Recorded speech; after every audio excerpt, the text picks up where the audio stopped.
I am Mary Funseth, a Quality Improvement Advisor for Superior Health Quality Alliance. It is my pleasure to introduce to you Sue and Jill. Both are representatives of our Superior Health Quality Alliance Person Family Advisory Council. Previously, Sue provided Superior Health with a story about her mother's need of utilizing long-term care, which we have linked at the bottom of this video. Today, we are going to focus on the relationship with family of the resident. A facility needs to be warm, welcoming, and respectful of a resident's family as well as the resident. We're going to learn about Sue and her life with Jill. We are also going to be learning about their experience as being supporters of Sue's mother, who was living in the long-term care facility. Sue, I welcome you to tell us about your experience. Thank you. I'm Sue. This is Jill, my partner. And my mom was in a long care facility over 5 years due to Parkinson's. So she needed complete physical care. But as far as socially, she was right on with her relationships with folks. When she went into the facility, it was clear that Jill and my relationship wouldn't be open to the staff. My mom introduced us as her daughter and daughter-in-law most often. So people assumed that we were married, but not to each other. That Jill was married to one of my brothers, no doubt, and I was married to, I'm not sure who I was married to, but so we were always assumed to be straight and were treated that way. We did know that through my mom's lead that she didn't feel safe having folks know that we were a lesbian couple. And we honored that and we agreed with that. We weren't there all the time, so we couldn't ensure that she was always safe. You know, night times, there were times that we were certainly concerned that she wouldn't be treated well because of our relationship. I'm not sure. Yeah, I think, one of the things, Mary, that we experienced was, when you come into a facility like that, and we're following the lead of flow, as Sue mentioned, if you're not seeing things that are indicators to you that you're welcome, such as, anything that's visual that might be in the facility, that we, all people are truly invited to be in that community. You just don't know. And so you have to be cautious because it doesn't always feel safe for us either. And so we didn't see those things, even things like the forms that were filled out or how you signed in. All those things were not welcoming to the LGBTQ plus IA community. So you move forward cautiously in order to ensure the safety of Sue's mom. Yeah. But just so folks know, we've been in a relationship, our personal commitment to each other for over 38 years and took advantage of being married as soon as we could. And certainly those legal protections are important to us, very important to us, and it provides us more safety. But it truly was about, Flow's comfort level and the services that should be provided. And without those indicators, without people saying something or something visual, it's hard to read the room sometimes, especially in the facility we were in, which was a really good facility overall. It was, but it was also a religious facility. And through certain things that happened there, it was clear to us that we were not an accepted population. So we were very careful about how we presented ourselves. Jill's relationship with my mom was, my mom told Jill things that she didn't tell me. So, and Jill was closer to my mom, I would say, than any of my other sisters-in-law. So her involvement in my mom's care and safety was key. And our relationship needed to be honored, wasn't honored, but couldn't be honored. So I think what happened she had good care, she did, but it was clear from the leadership, where this all starts at the top, is that they neglected to include any signs of inclusion in the facility at all. Yeah, So especially when, even as we were first registering Flo into the facility, there was nothing to indicate that that would be an okay thing, the forms or anything. Yeah. and so, to go beyond my mom's safety, it makes us think, what about, there are people in that facility who are part of the LGBTQ community. But what about their safety, and what about them being able to be authentic about who they are? I don't believe that was afforded them in any way. Everyone is, by the words, by the actions, everyone was assumed to be straight from a traditional relationship. Families were traditional families. So we had to take my mom's lead for her safety, and we did that. It was awkward, but it's what we had to do. Yeah. Just real quickly, what's another sign that we knew that we weren't able to be open, was there were church services held there, and we attended a couple of them.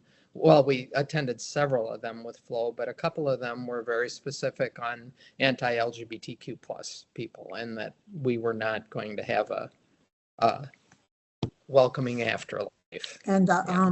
the minister actually said homosexual lifestyle is sinful. Yeah.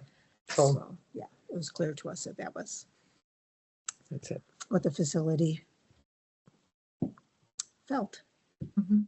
And I think the leadership needed to do better on that. Thank you for sharing that part of your story. I also understand that you have a positive story to share as well, also part of long-term care and primary care, that you have had an opportunity to be welcome, to be your authentic self, to have an inclusive care provided to you. Jill, I understand that you've had some times when you've had to go and have an inpatient situation of care. In the last, thanks, Mary, in the last 2 years, I've had a couple of surgeries. So for my primary care, we were very fortunate to be in a facility and with staff, doctors, all the staff throughout, registering and everything. That was very welcoming, that as we filled out forms, I could make it clear that Sue was my spouse.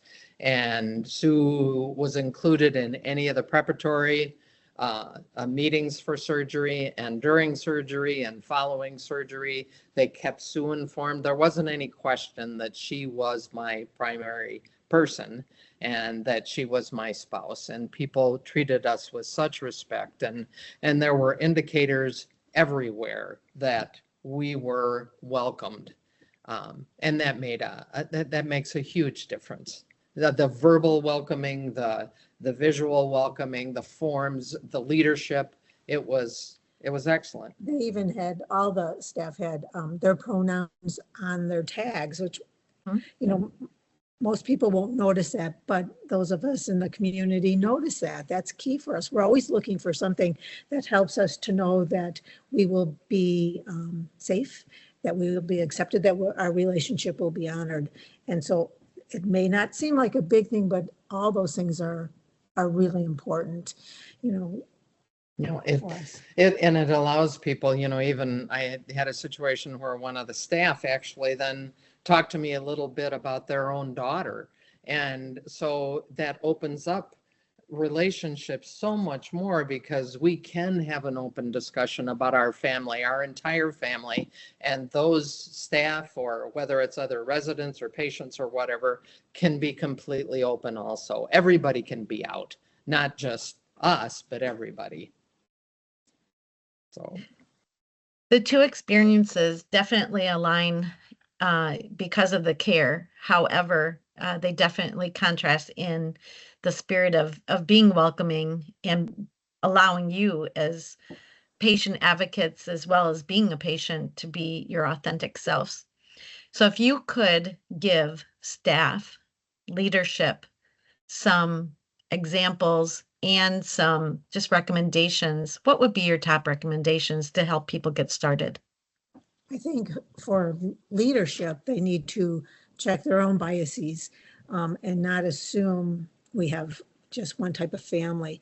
And also to ensure that their staff gets training so that they are comfortable with all folks. The LGBT community is a huge community. We're all so different.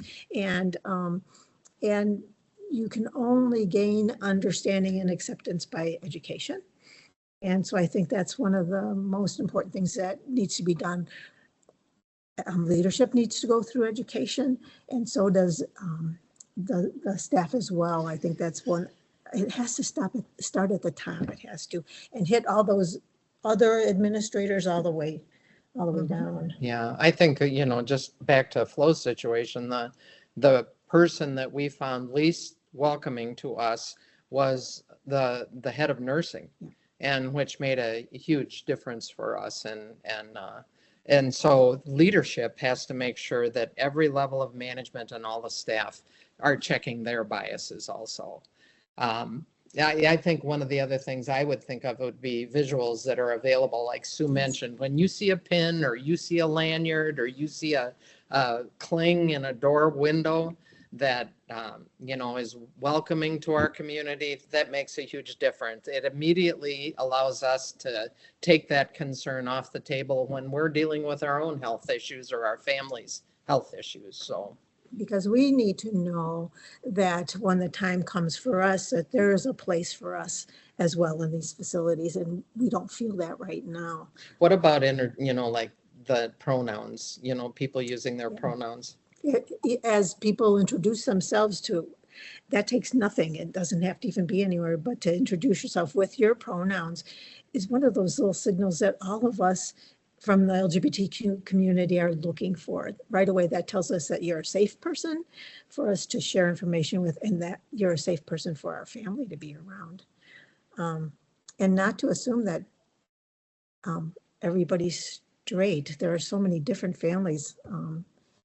And so by the language you use, and I think that's really important. Training. And I was thinking, I wonder, even as part of a advisory, that you have somebody from the LGBTQ community on an advisory council of some kind. Because you can't just do training one time and then assume we're good. There's always questions. There's always things that'll come up. And it seems like for administrators to have someone on an advisory council or leadership council to ensure that that continues to happen, that we're always considering all families, I think is one of the most important things. And bottom line, it's about safety. It's about safety for everybody. So thank you so much. And thank you both for taking the time and being willing to be your candid selves and share your experience. I believe this is going to be very supportive of many. And to the audience, at the bottom of this video, we are going to share some additional resources that you can utilize within your facility, but never hesitate to reach out to Superior Health Quality Alliance, as we can talk with you to help you find more resources. So again, thank you so much. And this concludes our video.